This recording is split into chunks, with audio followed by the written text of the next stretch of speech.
Hello friends, welcome back to my YouTube channel. Ishqbaaz में आप आगे देखेंगे कि रुद्र और ओमकारा शिवाय को लेकर बहुत परेशान है। शिवाय कहीं चला गया। इधर भव्या और गौरी भी अनिका को लेकर परेशान है क्योंकि अनिका भी कहीं चली गई है। अब वो दोनों लोग उन लोगों को ढूंढ रहे हैं पर वो लोग नहीं मिलते हैं। फिर गौरी भव्या से कहती है कि तुम दुल्हन का जोड़ा पहनकर मंडप में पहुँचो। इधर ओमकारा रुद्र से कहता है तुम शेरवानी पहनकर मंडप में पहुँचो। इधर शिवाय और अनिका दोनों लोग गेस्ट हाउस में फंस गए हैं और अनिका बहुत गुस्सा करती है। अनिका जोर से चिल्लाती है तो वॉचमैन अंदर आ जाता है और वो गेट खोलकर अंदर आता है। तो शिवाय वॉचमैन से कहते हैं तुमने अपना टोन कैसे बढ़ा रखा है, तो अंदर क्यों नहीं करते पेट। और फिर शिवाय उसको बहुत डांटता है, कहता है कि मैं तुम्हें यहाँ पर सोने की सैलरी देता हूँ।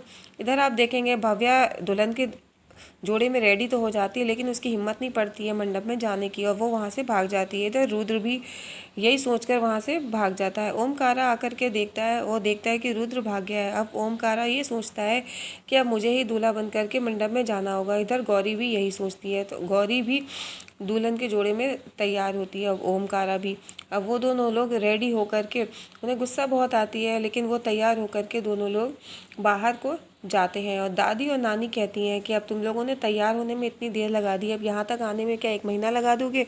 फिर गौरी कुछ नहीं बोलती है और फिर वो दोनों लोग वहाँ पर खड़े होते हैं। फिर इधर आप देखेंगे शिवाय और अनिका गाड़ी से आ रहे हैं और रुद्र ये सोचता है कि मैंने वहाँ से भागकर गलत किया। इधर आप देखेंगे ओमकारा और गौरी दोनों लोग मंडप में पहुंचते हैं। पंडित जी कहते हैं अपना अपना नाम बोलो, पर वो लोग कुछ चुप रहते हैं। इधर रुद्र और भव्या भी वहाँ पर आ जाते हैं। अब नानी ये सोचती हैं कि ये दो दो दूल्हा दुल्हन कैसे। फिर ओमकार और रुद्र लड़ने लगते हैं तो दादी और नानी कहती हैं कि तुम दोनों लोग, और फिर नानी कहती हैं कि अब तुम दोनों लोग भी अपनी पोल खोलो। तो दोनों दुल्हन भी अपना घूंघट उठाती हैं तो भव्या और गौरी निकलती हैं। वो लोग दूल्हा दोनों दूल्हा देखने लगते हैं और फिर इतने में वहाँ पर शिवाय आ जाता है। शिवाय कहता मैं यहाँ पर हूँ और अनिका दादी के गले लग के रोने लगती है, कहती है कि इन्हें तो अपने मोबाइल की पड़ी है, ये मुझसे नहीं मोबाइल से ही शादी करना चाहते हैं, आप ऐसा करो इनकी मोबाइल से ही शादी करवा दो।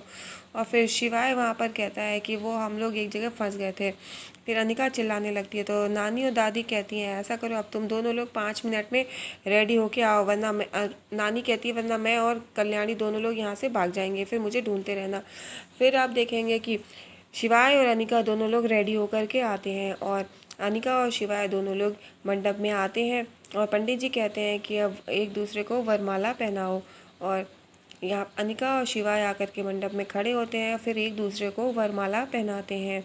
और फिर पंडित जी कहते हैं कि अब वर वधू की मांग में सिंदूर भरे। तो फिर शिवाय अनिका की मांग में सिंदूर डालता है और फिर पंडित जी कहते हैं कि अब मंगलसूत्र पहनाओ। फिर शिवाय अनिका को मंगलसूत्र पहनाता है और फिर उसके बाद अनिका और शिवाय दोनों के फेरे होते हैं। दादी और पूरा परिवार बहुत खुश है।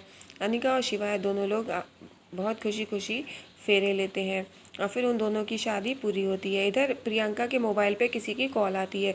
फिर आप देखेंगे कि शादी के बाद सारा सामान हटा